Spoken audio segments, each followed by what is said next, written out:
These components are enabled through AI and software called Arduino IDE.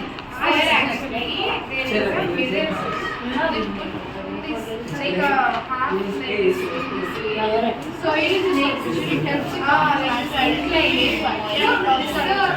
half the as an enters and mouse can be under and let the pressure enters in from the line.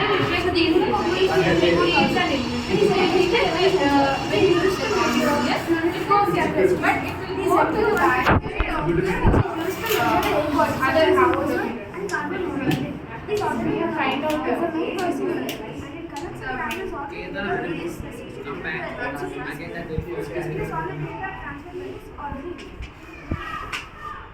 so this is the code. This is the RTC module which shows the time, and this time will be transferred to Arduino Uno, and the Arduino Uno will display it in the 4-digit display. Ma'am, do you know the problems caused by bad air quality, ma'am? Health problems caused by bad air quality, respiratory issues, sinus, asthma, etc. So this project here is to help for that, ma'am. So when the air quality is above a level where it is toxic for the humans to breathe the air, there is a buzzer which makes the sound, and this alerts us to take the necessary precautions, which are already covered by my friend. And this is the button which is used to stop the buzzer. So now let's learn about the objectives.